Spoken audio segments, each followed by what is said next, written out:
నమస్తే, welcome to దూత media సినీ అనుమత్యాలు. వారసత్వంతో ఇండస్ట్రీలోకి అడుగుపెట్టారు ఈ కథ నాయకుడు. ఒకప్పుడు ఆయన్ను యాక్టింగ్ రాదు, హీరో ముఖం కాదు అని ఎంతో మంది విమర్శించారు. ఇప్పుడు ఇండియాలోనే టాప్ యాక్టర్స్లో ఒకటయ్యారు.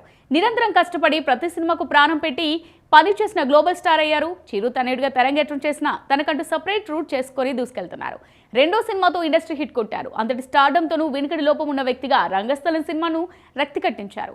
ఆ ధృవతార ఇంకెవరో కాదు, రామ్ చరణ్. ఆయన గురించి నటి సినీ అనుమత్యాలు తెలుసుకుందాం. రామ్ చరణ్ 1985 మార్చి 27న చిరంజీవి సురేఖ దంపతులకు జన్మించాడు. చదువు విషయానికొస్తే ఈయన యావరేజ్ స్టూడెంట్. ఏ స్కూల్లో చేరినా 2 ఏళ్ల కంటే ఎక్కువ ఉండేవారు కాదు. అలా 8 స్కూల్స్ 3 కాలేజ్లు మారారు. ఆటలంటే చాలా ఇష్టం. 4వ తరగతి చదివే సమయంలోనే గుర్రపు స్వారీ నేర్చుకున్నారు. హార్స్ రైడింగ్ లో ఆయనకు ఎంత ప్రావీణ్యం ఉందో మగధీరలోని సన్నివేశాలే తెలియజేస్తాయి. సినీ పత్రికల విషయంలో చిరు ఎంత స్ట్రిక్ట్ గా ఉండేవారో బైక్ విషయంలోనూ అంతే. అందుకే బైక్ రైడింగ్ కూడా భయమే అంటుంటారు. పెంపుడు జంతువులను ఇష్టపడే ఆయన బంధువుల, స్నేహితుల పుట్టినరోజు, పెళ్లి రోజులకు వాటినే కానుకగా ఇస్తుంటారు. చరణ్ కూర్చున్నప్పుడు చాలా సిగ్గు. ఇంట్లో పార్టీలు ఉన్నప్పుడు అల్లు అర్జున్, శిరీష్ ఎంచక స్టెప్లేస్తుంటే చరణ్ చూస్తూ ఉండేవాడట. తప్పదు అనుకున్నాడో, ఎలాగైనా డాన్స్ చేసి తనని తాను నిరూపించుకోవాలనుకున్నాడో గానీ ఒకే ఒకసారి కాలు కదిపాడు. డాన్స్ బాగా చేసే టాలీవుడ్ హీరోలు ఎవరు అని ఎవరినైనా అడిగితే వారు చెప్పే జాబితాలో చెర్రీ పేరు తప్పక ఉంటుంది. చరణ్ తరచూ మాలాధారణలో కనిపిస్తుంటాడు. ప్రశాంతత లభిస్తుందని, క్రమశిక్షణ అలవడుతుందనే ఉద్దేశంతో దీక్ష చేపడుతుంటాడు. సైరా, గాడ్ ఫాదర్ తదితర చిత్రాలను నిర్మించి నిర్మాతగాను విజయాన్ని సొంతం చేసుకున్న చరణ్ 2012లో అపోలో సంస్థల ఉపాధ్యక్షురాలు ఉపాసనను వివాహమాడారు.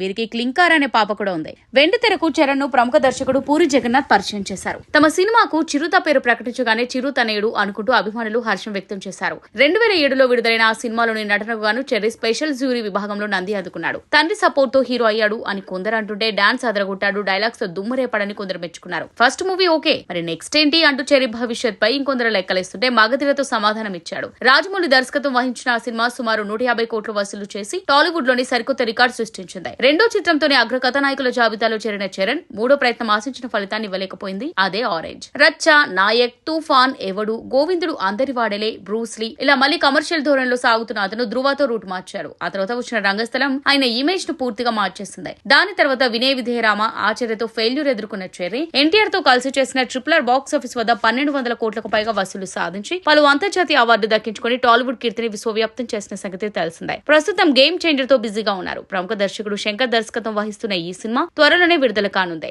#RC15 వర్కింగ్ టైటిల్ తో రూపొందుతున్న ఆ చిత్రం ప్రేక్షకుల అంచనాలు పెంచుతుంది. ఇది పూర్తయిన తర్వాత ఉప్పెన ఫేమ్ బుచ్చిబాబుతో సినిమా చేయనున్నాడు చరణ్. ఇది వాళ్ళ సినీ అనుమత్యాలు. కీప్ వాచింగ్ దూత మీడియా.